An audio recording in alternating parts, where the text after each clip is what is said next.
So today we're going to have a chat with Andrew Gemmell.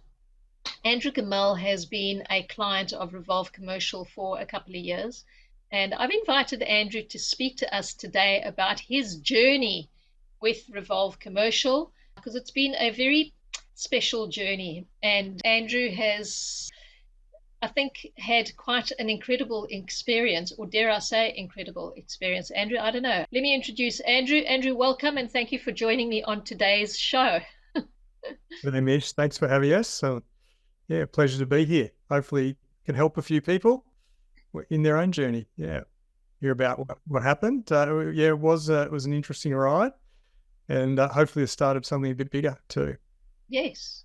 So we basically had a conversation, or we touched base. We met. I think you might have reached out to us. You mentioned around about 2019 for the first time.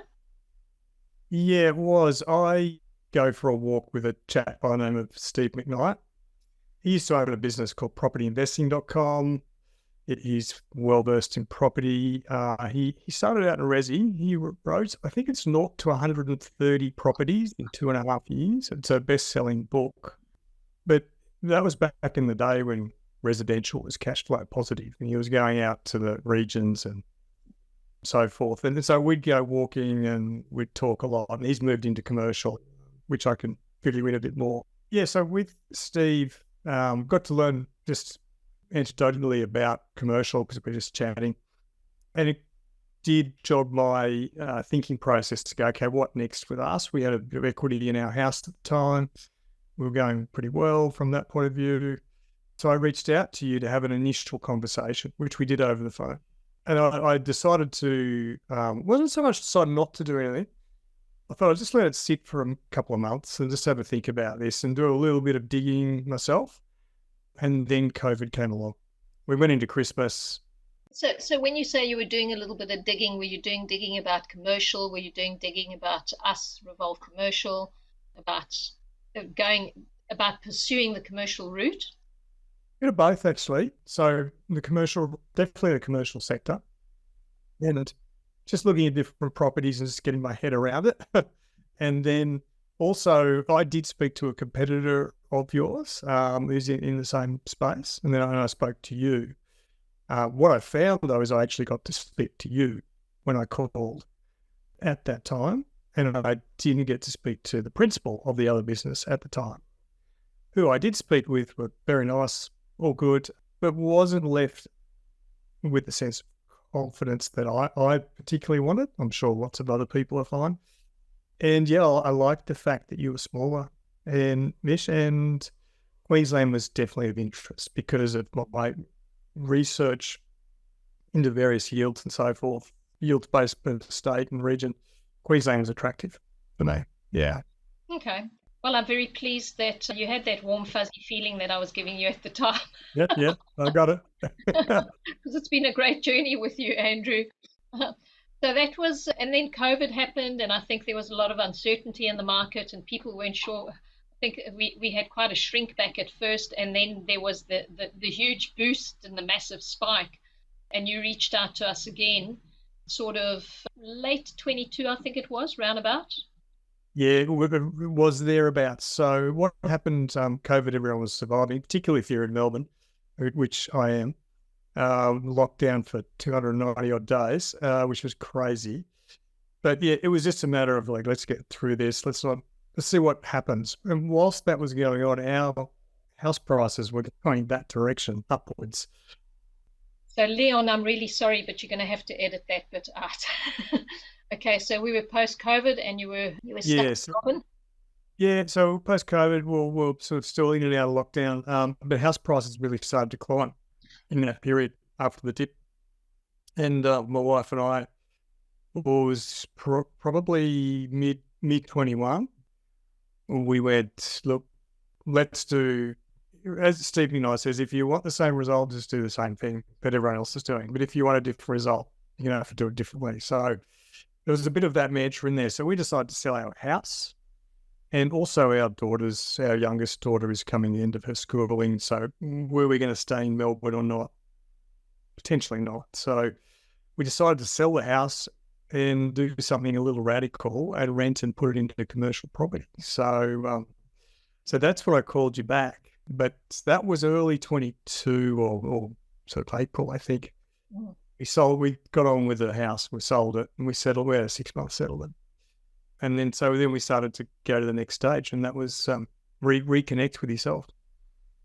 Yes, and I remember that, and we had a great chat about it. And I thought, wow, that's quite unusual. What you did was quite different.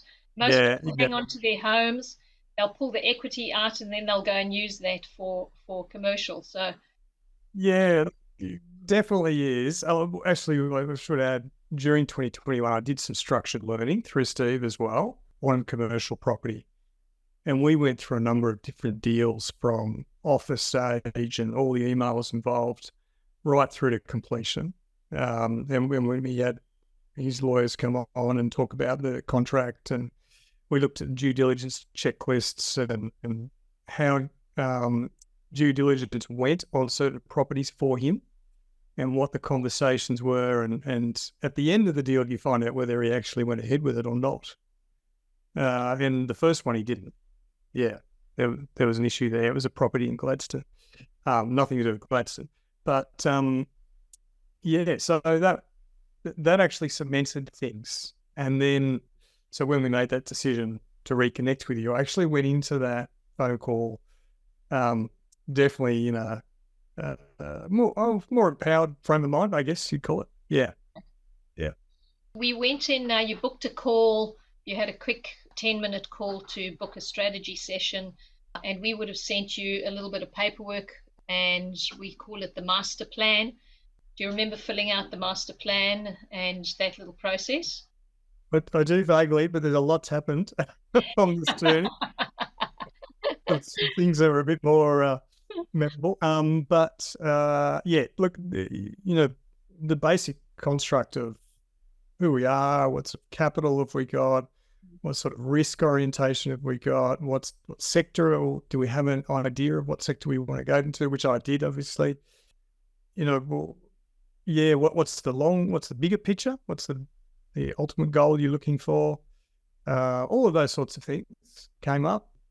And yeah, it's sort of information. It's all very, very important, obviously. Yeah, so it was good just to clear the mind with that, put it down, pen to paper, yeah, so to speak. Yeah, and I think that's the whole idea of doing the master plan, is just to, we like our clients to do that, and as you say, just to put pen to paper so that you get a sense of clarity of what you can do, what you are doing, what you want to do, your budgets, where you are, so that by the time you and I sit down and have a strategy, I'm picking up a clear idea of where you want to be and where you want to go. So that first conversation, I don't know if you remember it, where we go through your master plan and we talk about the strategy. Do you remember much about that?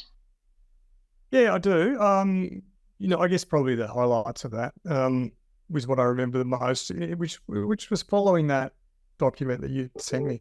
Yes. But obviously more nuanced, going into detail. Yes.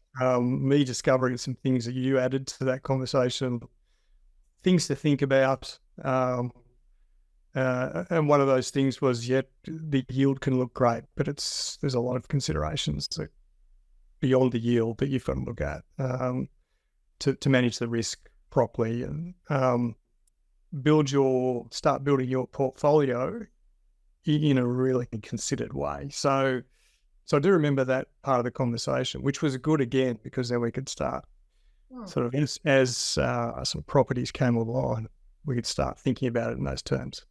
I just want to drill down a little bit. You mentioned that I spoke about yield not being the only thing. So if we get a little bit more granular, can you remember what the conversations were besides yield? Look, quality of tenant, or quality of lease, I probably should say. They go hand in hand, obviously, I think, personally. But if you look at the quality of the lease, the length of tenure, who the tenant is it structured properly? You've got all make good orientations in there that you need to have, conditions, I should say. It's the due diligence is well done on the contract, obviously, as well as apart from the lease. And the tenant is, what's the tenant's lifetime value look like in relation to that property. What stage of business are they at? Will they be growing? Will they be shrinking? What's this market doing that this tenant is in? Is it a healthy market? Is it not a healthy market? How long have they been here, particularly because we ended up doing a sale leaseback, but that all of those things came into it for me, which was really great. It was quite rich and full of information to consider. Yeah, we're taking that step. Yeah. Okay. And we that wasn't the first property that we brought to you. So we brought a number of properties to you. And I mean, I do have a full list of properties. We keep them all documented over Yeah. here. Yeah. Now you were looking for something that could basically give you that longevity. You were looking for the higher yield. And what I really appreciated is your very business-like mindset. So you had already been preconditioned to know that if you're going to go for something that's relatively high yield, there are higher risks with that. So with regards those a couple of the other properties, I don't know whether you remember any of the other properties that we went through, and can you remember why we chose not to go for them? I vaguely remember them. There's one in Adelaide, which was I think there was one in Adelaide, which was an event management company. Yes. And in solid business, it had been going for some time, the business itself. So the tenant would have been pretty strong by the looks of historical information. But the yield in that location was quite compressed versus some of the other things that we'd seen in Queensland. And so I'd always set out with a minimum 7% floor in mind. I was erring on the side of more of a cash flow orientated, income orientated asset, as opposed to the income and capital growth. So that property was a little older from memory too. So not to say it wouldn't have been a good investment at all. It just didn't really fit my first step where we wanted to go, the way I was thinking. And so I had industrial in mind. That was an industrial property, housing and event management company. I did have on the surface some questions around the age of the building and the style of it, purely based on pictures, by the way, so I shouldn't be assuming anything, versus that yield. So, and the location of Adelaide. So I think we almost decided to actually keep looking, really, rather than dismiss it as no good. It was more a case of let's keep looking. Okay. Yeah. And then we presented one property to you in Townsville, and it was a very interesting property, very industrial property. It was the property in Bowl, if I remember correctly. That was a property that we did quite a fair research on and due diligence on, and decided not to go ahead with that property. Yeah, because there were 3 properties that came up in Bola, and ultimately that's where I purchased our first property. So that property I don't remember as well. I do remember going through that stage, but there were a couple floating around at that time simultaneously. There was that industrial property. You actually suggested to me another property, which wasn't industrial. It was retail. And I can't remember quite where that was, but it was three different retail units, and they could be strataed. And we spoke about the opportunity to do that. But that's never left my memory, by the way, Mish. That is still in my crosshairs, to be honest, that type of opportunity. But I think mentally I was sort of already going down a certain road in this industrial space.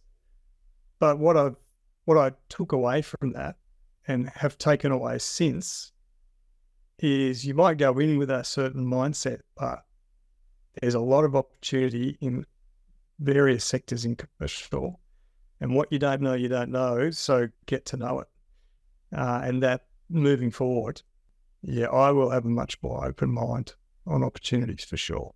Okay, well, I think it was a great experience, let's say, just going through. I'm just having a look at your chart of the number of properties that we went through. And Andrew, I think we presented you with over 10 properties. Yeah, some of them were pretty quick for me too. One of those, that one I just mentioned, was a no because of that element I was talking about. Yes. And some of them were quick for me to say, no, it's not quite right. I just got a sense of it. What was it about the property that just gave you the sense that it's not for you? It's a really good question. It's a little bit hard to answer. But you know what? I actually think it sort of dovetails into another topic, and that's the one, fear, that came up on this journey.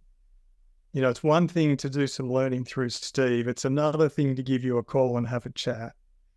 It's another thing to actually do a strategy session with you and, you know, pay a retainer and so forth. But actually pulling the trigger for the first time, yeah, that's well, it's speaking for myself, obviously. Some people will be fine with it and might have loads of money and just go with it. But I fairly watch the risk pretty closely. So that dovetailed into stepping up to the line and actually doing it. And I think they were almost like confidence builders, almost the earlier properties. Yeah. So would I be right in saying that building up to that, the more properties that you were seeing and discussing with me, and we were walking you through those properties, was probably just building your confidence more and more to get closer to the decision that you did eventually make. And that fear factor, and I always say that fear factor is a little bit like jumping out of an airplane with a parachute on your back. Okay, it's that first step when you stick your foot out the door and the wind's you know, catching you and you're waving you around and you're looking down and think, wow, I've just got to go now. So, and I think it is a big fear for most people to do that. Yeah. So what got you over that line eventually? Well, there's two parts. One, I wasn't going to keep saying no to properties. That, you know, you're not moving forward if you're doing that all the time. It's a bit of a waste of everyone's time. But the second part was the property presented. It's almost uncannily timed in with that first thing I just mentioned. I knew, for me, I thought, okay, now this is sort of where this is what I had in mind, but I also like the asset as well. Now, other people may not like it. So, but that's just me. I just, you know, we'll get to the property, I guess, in another podcast, but the versatility of it, the fact that it's a decent block of land, 6,500 square metres, with hard stand all around it. It's in a great location in that industrial area of Bowl. And you can knock it around and it can be used for lots of different things. So, okay. Yeah. So we're just going to touch on that, and just for our audience to know, we're going to do this in a succession of series. So we're going to take you through the journey of Andrew buying that property and going through the steps in the due diligence. So we're really going to get to the granular experience of what you went through and the negotiations. I'm going to mention it was an off-market property, and it was more to what you could see in the photographs, because we actually flew up to go and see the property. We met there and walked through. It was a great property. I think it is a great property. So we will drill down a little bit more into the property itself. But just that the purpose of today's show would be that just to break over that line, because I think a lot of people get to the point where they're on a property, they're about to go, and that fear factor, you mentioned it, of what is it that just pushes you over the edge. So from my perspective, and I mean, I've been doing this a lot, and I've realized, and you said it earlier, is if you're not doing it, you're never going to get it. You know, so absolutely. Yeah. So, yeah. And I think that's what happened. If I remember, we had a conversation just before, and I said to you, Andrew, you know, nothing ventured, nothing gained. If you don't get your feet wet, you'll never learn to swim. Yeah, absolutely. Yeah, all of that. It's all of the above. And I think for me, it was. It's never as bad as it. You're thinking in your own mind. It's all you're doing is like we're hitting the button here. We're putting a deposit down after you've got an agreed price and so forth. But so. You know, all of that was playing in your mind, but it's all happening in real time, obviously, as well. So, Andrew, I wanted to ask you one more thing, just to end off today's interview. When you came on board and you worked with us, I introduced you to my entire team. So we introduced you to finance, to accountants, solicitors, and to the team that actually helped you across the, and you worked, with all due respect, you worked very closely with my team. Do you want to just tell us a little bit about how that went for you? How did you feel about it? Did it work for you? The platforms that we were working on, the communications, and that little journey? Yes, for sure. One thing I definitely have come to appreciate through the experiences is commercial property is a team sport, hands down. It doesn't happen otherwise, unless you're a bit of a freak and you know everything, but it doesn't quite work like that. So yeah, I touched base with all of your referrals and the team that you use, and they're all great. Didn't end up using the accounting firm because I have an accountant, and we had a lengthy chat. I decided to go that way, but I definitely would have used that firm. We had a really good conversation, I should say. And then, legal was great. Insurance, fantastic. Commercial warehouse on the finance side was very good as well. Yeah, it all went really well. And they're all conversations separately that I would have, I wouldn't say at length, but I was definitely digging deeper. It wasn't just a cursory, well, you sort it out and whatever. I'm the type of person that likes to understand things, like what am I doing? And obviously an asset purchase of this size and you're thinking of risk, it's important to understand it somewhat. So, Okay. yeah. And the internal team, we put you onto the chats. And this is important for me because I like a lot of communication. And from my perspective, I like my clients to know every step of the way. I like them to be informed. And when we do this, from my perspective, I want my entire team to buy into it. So you were dealing with my assistant at the time, which was Paula, I think, with Moses. Yeah. Okay, so our entire internal team. How did you feel about that communication? Were you getting the responses? Were you getting the answers that you needed from them, and the paper trail? Sure. Yeah. No, Paula and I spoke a lot in the end, and the three of us obviously would speak a lot. I'm actually a new fan of voice recording on WhatsApp. Because you and I do that all the time now. But I just think you get lost in text like emails, I find. Yeah. So those voice recordings are, they're gold. Stimulating. You're getting the nuance. You're getting is there a bit of attitude here? Is there a bit of, I'm worried about something or whatever it might be. So you get a better picture of what's going on.